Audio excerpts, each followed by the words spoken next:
Convert नहीं हो सकता। लेकिन जो फिजिकल प्रॉपर्टीज होती हैं, फिजिकल परिवर्तन होते हैं, भौतिक परिवर्तन वह क्या होते हैं, वह परिवर्तनशील होते हैं, रिवर्सिबल होते हैं। अच्छा, तो हम आते हैं अपने चैप्टर नंबर 1 पर, chemical equations and reactions. It is the first chapter of class 10. So chemical reactions are made of 4 types: combination, decomposition, displacement and double displacement. As the name shows, in combination, two different substances combine to form a single product or single substance. In decomposition reaction, a single product breaks down into different substances.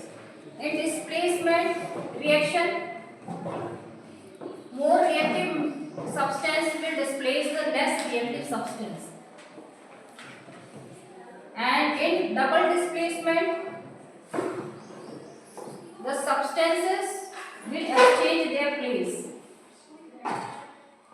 from the compounds.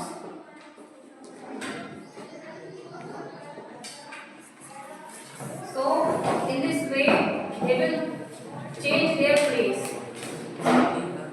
तो ये है हमारे 4 type के reactions. तो हम पहली reaction इसमें study करते हैं, that is combination reaction. Combination reaction,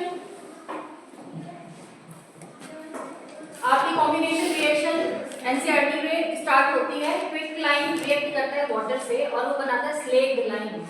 क्विकलाइन मतलब जो बिना बुझा चूना होता है, उसे बोलते हैं CaO, कैल्शियम ऑक्साइड, या क्विकलाइन। वो रिएक्ट करता है वाटर से और रिएक्ट करके स्लेग्ड लाइन बनाता है, CaOH का वोल्टाइज, कैल्शियम हाइड्रोक्साइड, और हीट इवॉल्व होती है। तो इस प्रोसेस में देखिए कॉम्बिनेशन हो रहा है, दो डिफरेंट सब्सटेंसेस कंपाउंड ये जो है रिएक्ट करके एक सिंगल प्रोडक्ट बना रहे हैं, स्लेग्ड लाइन। ठीक है, तो ये क्या है आपकी one of the combination reaction. Another reaction sequence like burning of coal, carbon burning जहां पर आ जाएगा वहां पर ऑक्सीजन क्या कर रहा है, वो रिएक्ट कर रहा है, ऑक्सीजन दिखाई जाएगी जहां बर्निंग आएगा। कोल को C कार्बन से शो करते हैं, तो कार्बन ऑक्सीजन से रिएक्ट करके कार्बन डाइऑक्साइड गैस बना रहा है। इसी तरह से वाटर H2 + O2 रिएक्ट करके H2O फॉर्म करेगा, ये भी कॉम्बिनेशन रिएक्शन में आपकी आएगी। तो ये भी आपकी one of the combination reaction.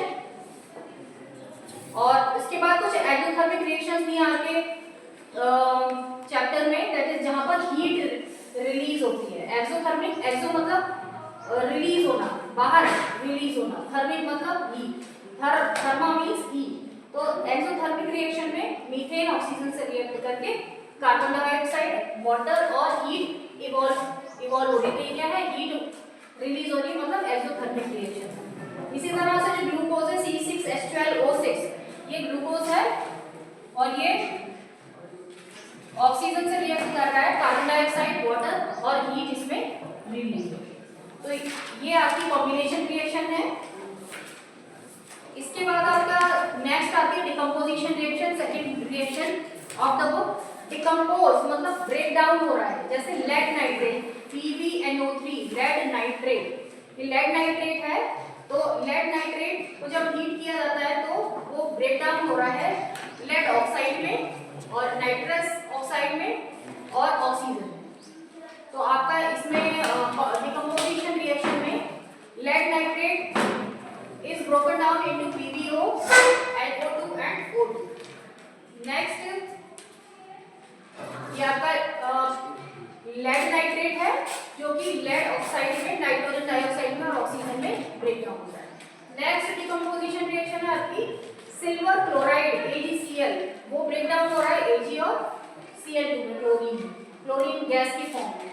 और इसी तरह से नेक्स्ट रिएक्शन आपकी डिकम्पोजिशन रिएक्शन आती है, वो silver bromide, silver bromide AgBr जो है वो ब्रेक डाउन हो रहा है Ag और Br2।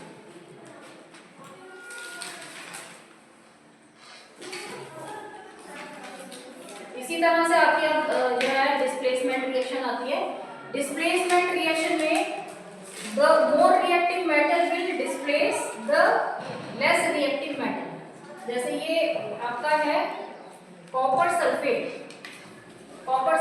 CuSO4, कॉपर सल्फेट में कॉपर जो है वो लेस डिस्प्लेस कर देगा और FeSO4 बनाएगा और कॉपर का प्रेसिपिटेट। अब इसी तरह से नेक्स्ट रिएक्शन आती है कॉपर सल्फेट, जब जिंक से रिएक्ट करता है तो जिंक सल्फेट और कॉपर का प्रेसिपिटेट बनेगा। AQ का मतलब यहाँ एक्वस सॉल्यूशन है।